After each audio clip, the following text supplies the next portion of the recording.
En esta mañana, hermanos, quiero invitarlos a echar a volar la imaginación. Imaginemos una ciudad grande e importante con una iglesia próspera, floreciente, llena de gente y de actividades. Una congregación que tuvo un famoso fundador que llegó a arar el terreno, a sembrar la semilla, plantó el evangelio, estableció la iglesia, formó líderes y después de esto salió a otro lugar para volver a repetir el ciclo. Con el tiempo llegaron otros líderes y mientras muchos extrañaban al sembrador original diciendo antes las cosas eran diferentes, los nuevos líderes y sus seguidores decían por fin esta iglesia es lo que debiera ser. Así, mientras unos se identificaban con su primer pastor, otros lo hacían con el nuevo y se esforzaban por borrar la memoria del anterior, llevando a la iglesia incluso al borde de la división. Obviamente no necesitamos mucha imaginación para concebir un cuadro semejante, porque de hecho existen iglesias así y existieron también en la antigüedad bíblica. De hecho tenemos un testimonio en el Nuevo Testamento.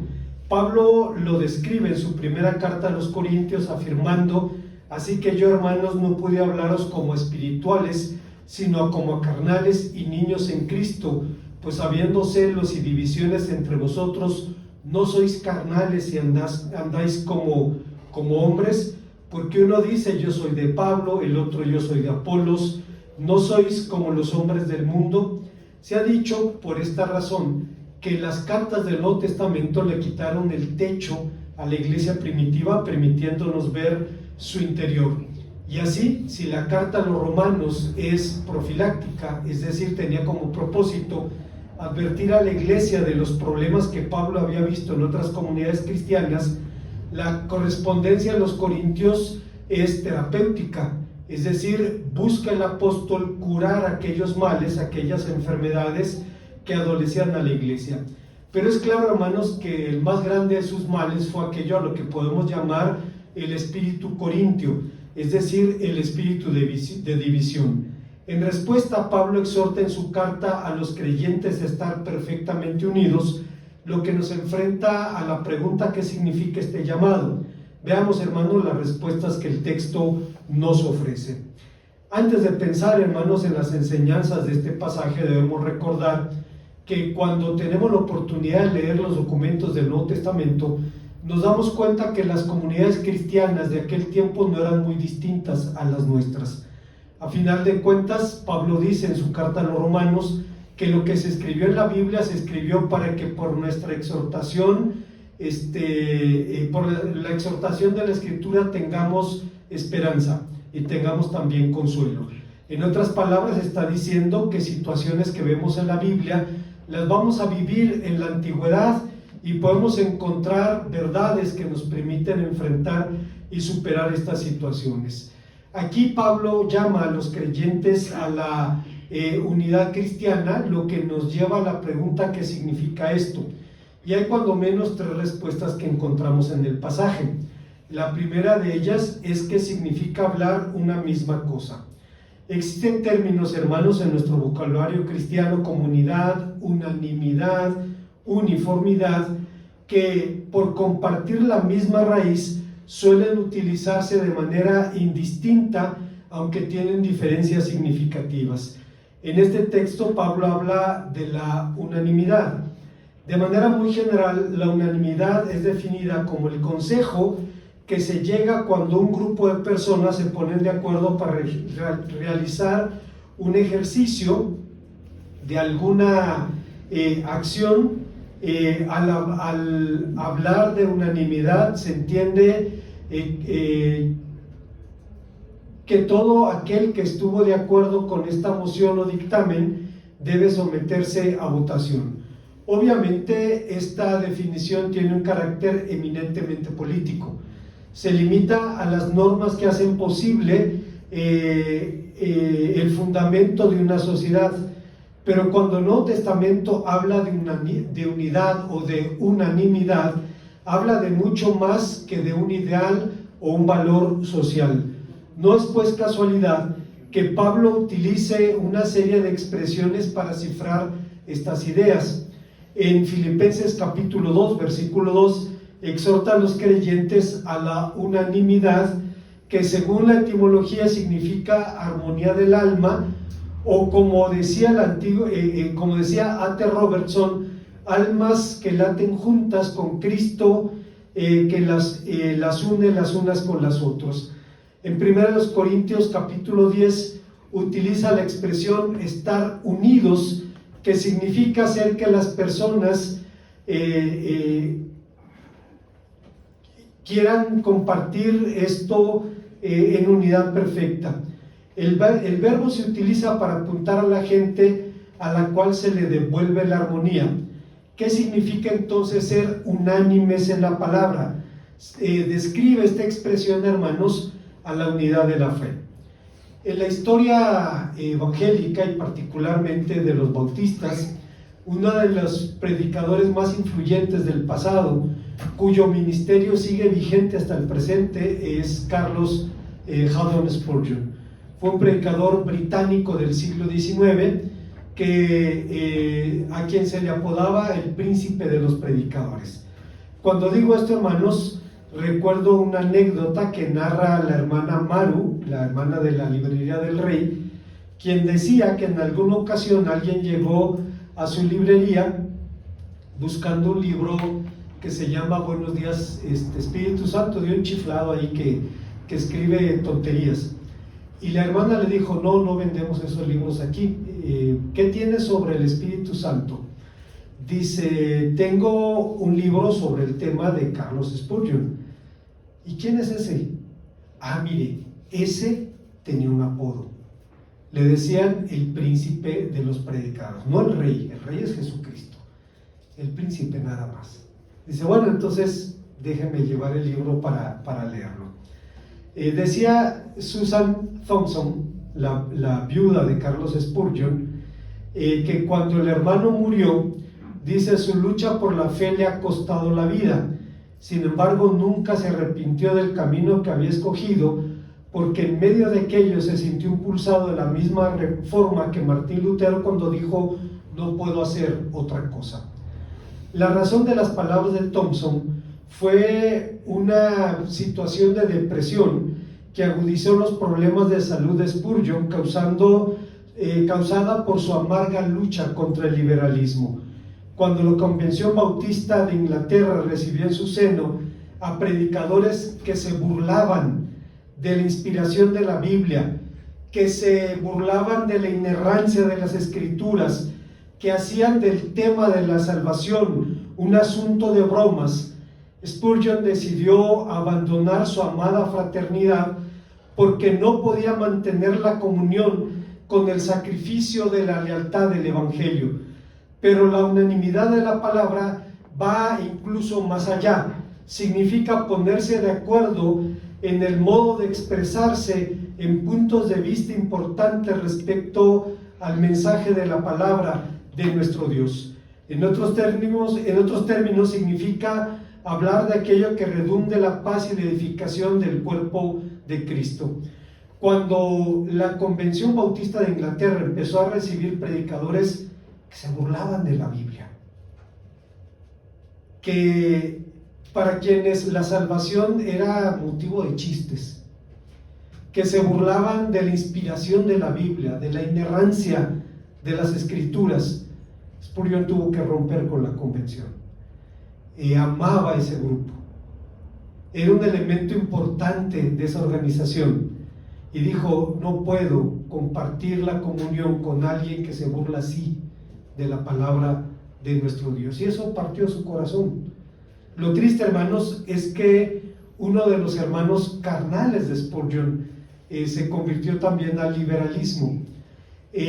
A Spurgeon le costó la vida, pero, hermanos, salvó a Inglaterra, salvó a los Estados Unidos y salvó a México también del liberalismo.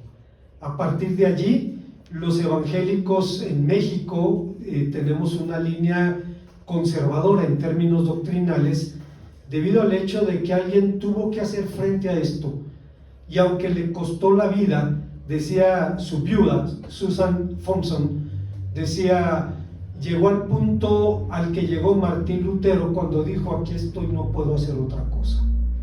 Bueno, cuando se está hablando, hermanos, de hablar una sola cosa, se está hablando de hablar una sola cosa en términos doctrinales.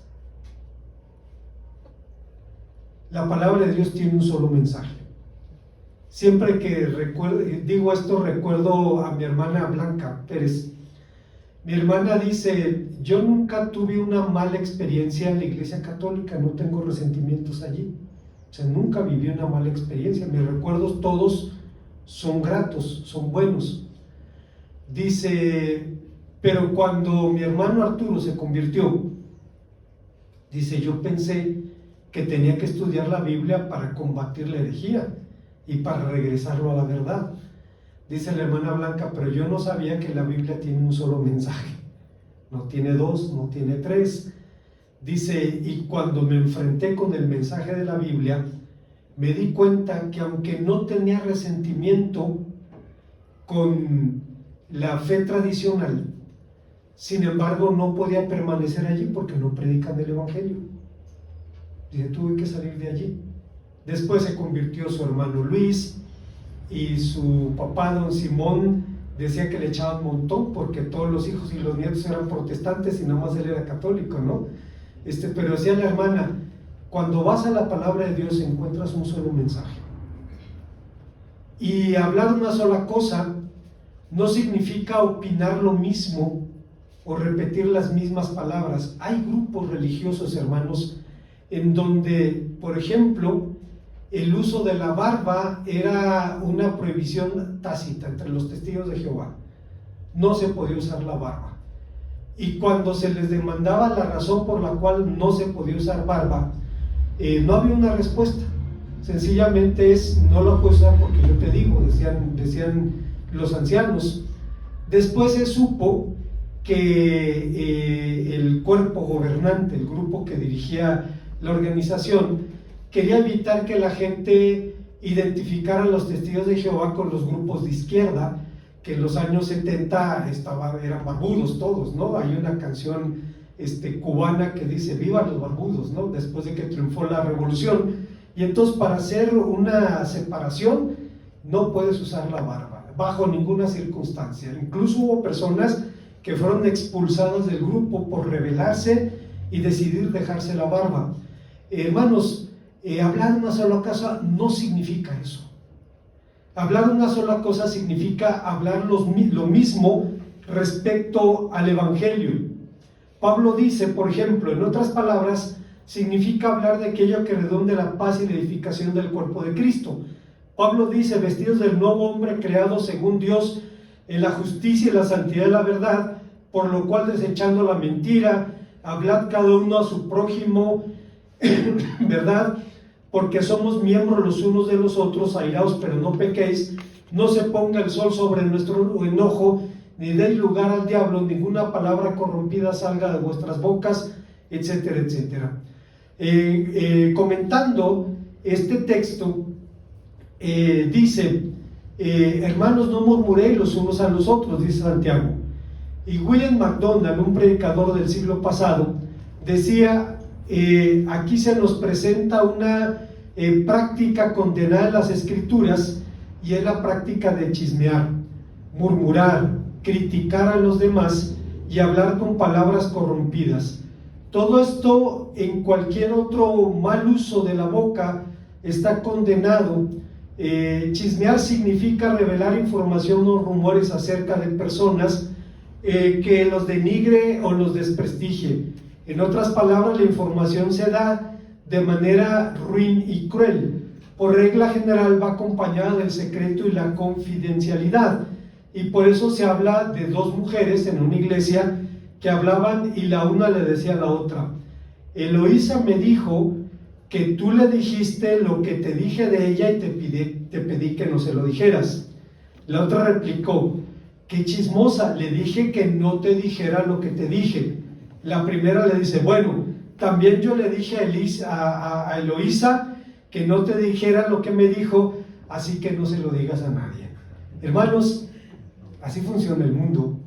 Pero dice la palabra de nuestro Dios en el pueblo cristiano, ese hablar una misma palabra empieza con la doctrina, pero se extiende también al uso de la palabra para edificación. Hay una leyenda rabínica de un rabino que mandó a su siervo al mercado y le dio dinero para que comprara allí lo peor que pudiera haber en el mercado, y regresó con una lengua de res.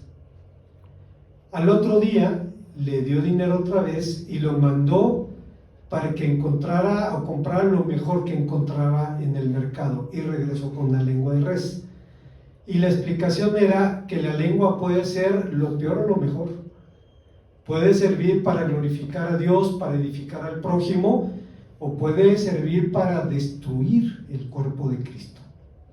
Puede hacerlo, hermanos, de manera sutil, de manera muy paulatina, pero puede crear un espíritu corintio en el cuerpo de Cristo. Hay una segunda enseñanza en este pasaje. Estamos hablando de los significados de la unidad cristiana, y en segundo lugar el texto nos enseña que significa tener una misma mente. Esto nos lleva a la pregunta: ¿qué significa esto? ¿A qué se refiere? Empezando por las definiciones, por mente se entiende de manera muy general la facultad de ensamblar en una unidad los conocimientos aportados por la actividad de pensar, de saber y de entender. Obviamente, tener una misma mente no significa que pensemos exactamente lo mismo o que tengamos la misma opinión sobre todas las cosas. Hermanos, por alguna razón alguien usaba el WhatsApp de la iglesia para hacer propaganda política y decir que votaran por tal o cual y no votaran por la competencia. Y luego había quien le contestaba y le daba sus argumentos, hasta que la hermana Eli dijo: ¿saben qué, hermanos? El WhatsApp de la iglesia no es para propaganda política. Absténganse, por favor, de hacer comentarios de esa naturaleza. Usted tiene su opinión, tiene derecho a ella, pero por favor no use los medios de la iglesia para andar haciendo propaganda a tal o cual color o tal o cual partido. Estamos de acuerdo en que si mi hermano es de izquierda o de derecha, es mi hermano. Tiene derecho a tener una opinión diferente, no hay ningún problema. Tener una misma mente no significa opinar exactamente lo mismo sobre todas las cosas. Eso sería uniformidad, no unidad. Significaría ignorar que en la abundancia de los consejeros está la sabiduría, como dice Proverbios 11:14.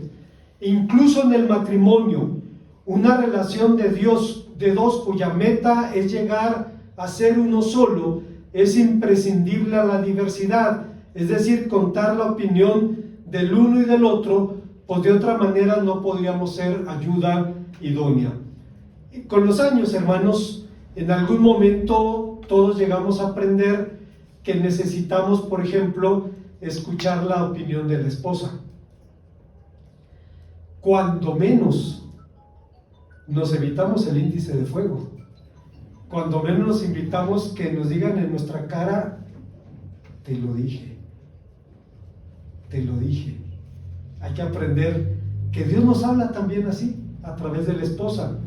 Obviamente de lo que Pablo hablaba era poner la mente y el corazón en cosas edificantes. Es lo que dijo en su carta a los Filipenses: por lo demás, hermanos, todo lo que es verdadero, todo lo que es honesto, todo lo justo, todo lo puro, todo lo amable, todo lo que es de buen nombre, si hay alguna virtud, si hay algo digno de alabanza, en eso pensad. Los motivos de la preocupación de Pablo saltan a la vista en la correspondencia a los corintios. Había sectarios en la iglesia que trataban de dividirla. Esta conducta era conocida desde la antigüedad bíblica.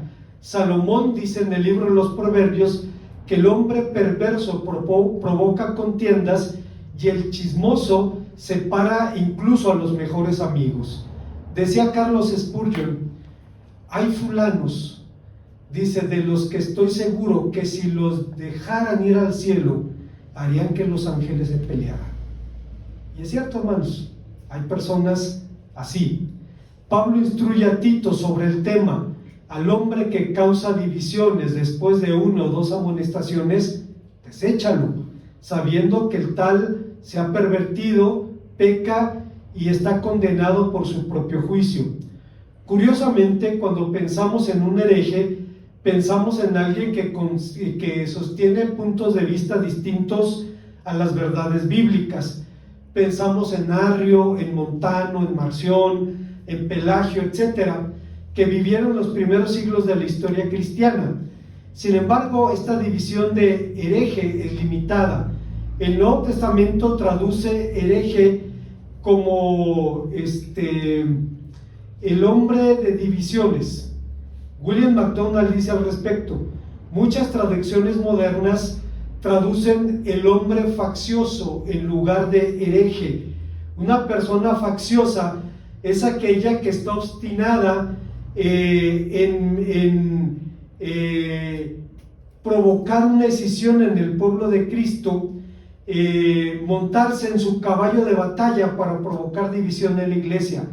Su conversación retoma invariablemente su tema favorito, y como la cabra siempre tira al monte. No importa dónde abra la Biblia, siempre cree encontrar apoyo para sus ideas, pero no puede hablar públicamente sin introducir su tema. Su partitura solo tiene una nota y su instrumento musical tiene una sola cuerda, y toca esa nota y solamente esa cuerda. ¿Qué significa entonces tener una misma mente? John Scott, un predicador británico, responde diciendo: empezamos por definir el término. En primer lugar, se trata de la mente de un cristiano. Nuestra mente ha sido manchada por la caída, también nuestras emociones, nuestra voluntad, nuestra sexualidad, pero cuando vamos a Jesucristo, nuestra mente comienza a ser renovada. El Espíritu Santo nos abre la mente para que veamos cosas que nunca antes habíamos visto. Por tanto, la mente cristiana es una mente que está pensando solo, que no está pensando solo en asuntos religiosos, sino una mente que está pensando en cosas desde una perspectiva cristiana. La mente cristiana busca la voluntad de Dios en el hogar, en el trabajo, en nuestra comunidad, en cuestiones de ética social y política. Una mente cristiana está formada para pensar. Es una mente cristiana que mira todas las cosas desde su perspectiva cristiana, que ha sido renovada por el Espíritu Santo. Es una mente bíblica porque está modelada por la perspectiva bíblica.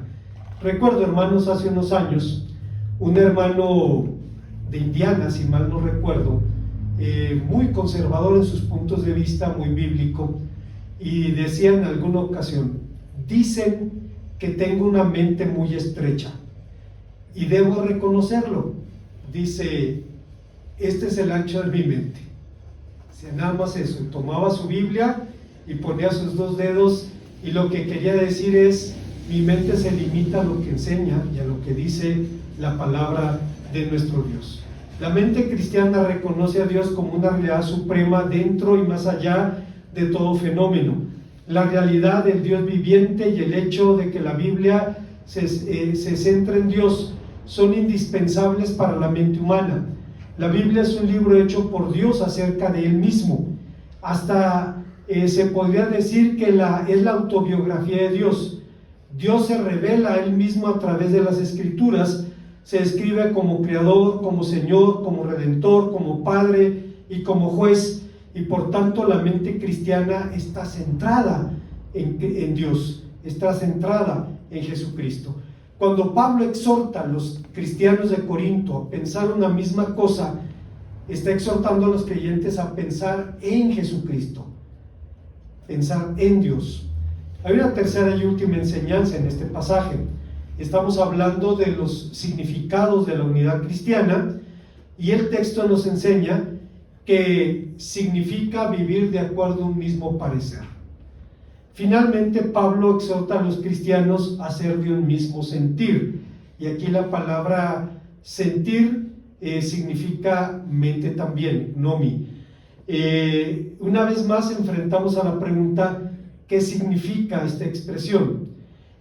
Primeramente, hermanos, en griego la idea denota un medio para el conocimiento, de ahí que también signifique mente, juicio, opinión o parecer.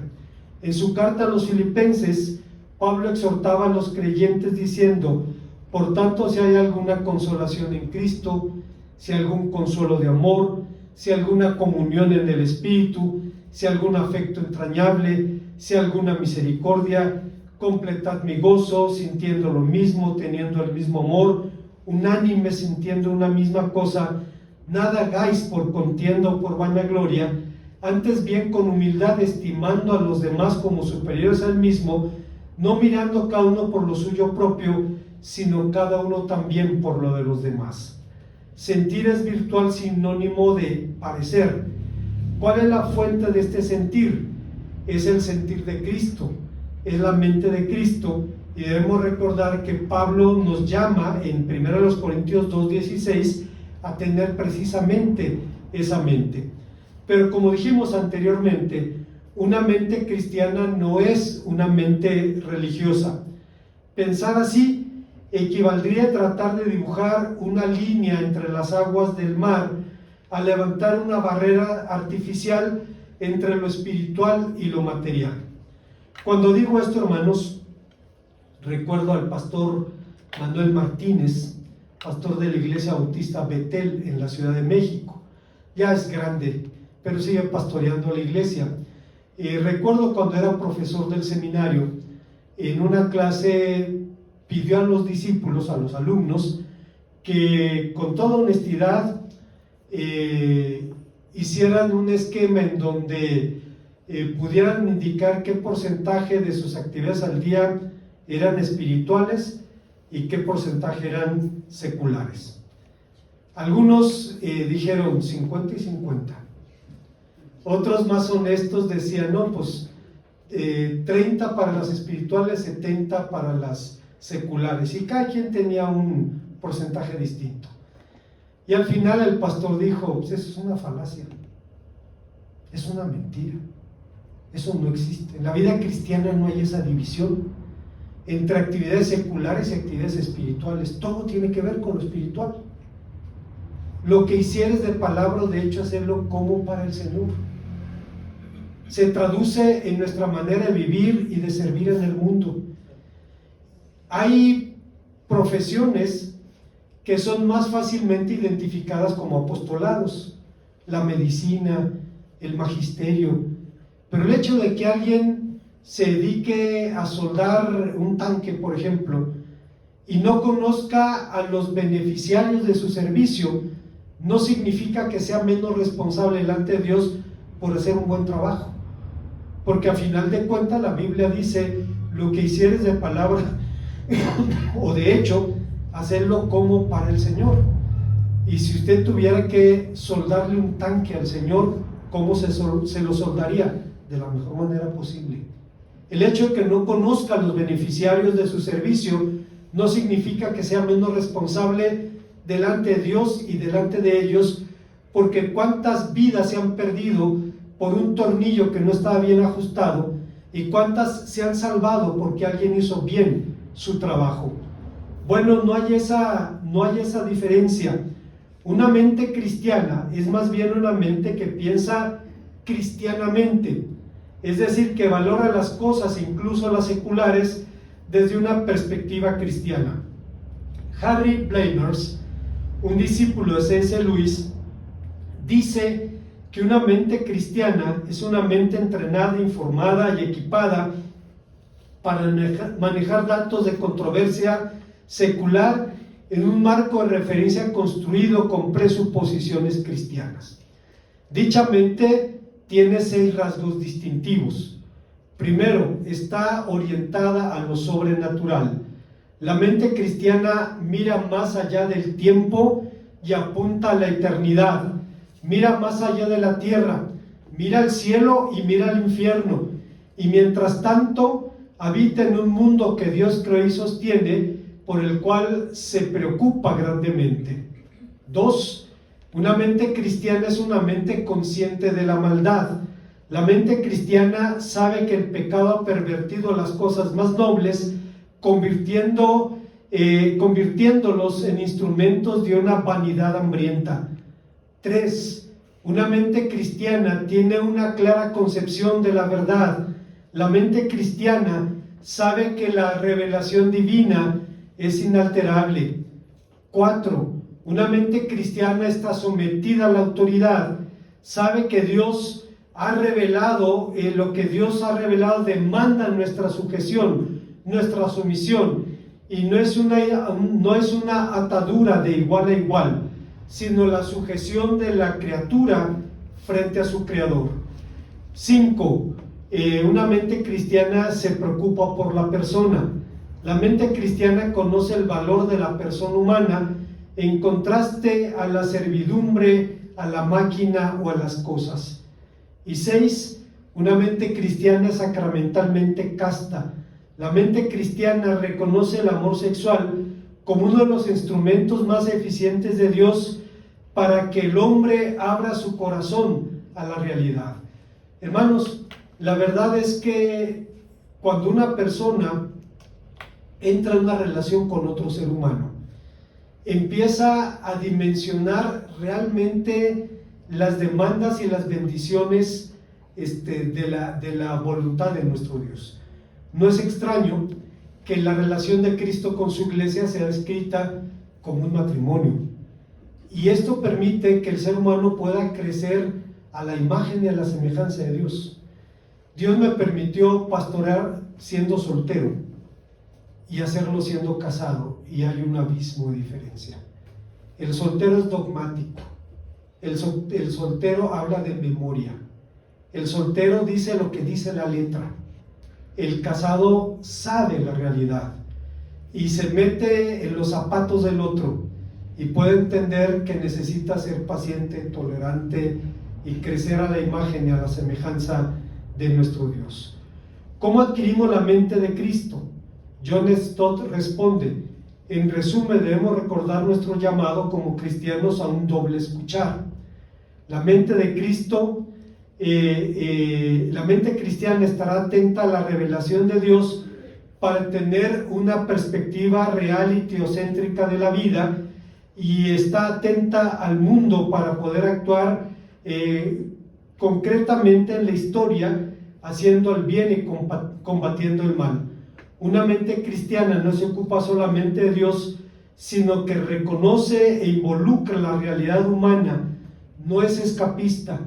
Una mente cristiana tampoco se fija solamente en el mundo de los seres humanos, ni trata de interpretar o cambiarlos a partir de una perspectiva y recursos puramente humanos. No es ni optimista sin fundamento, ni pesimista sin esperanza. La mente cristiana tiene que escuchar a Dios y al mundo que le rodea.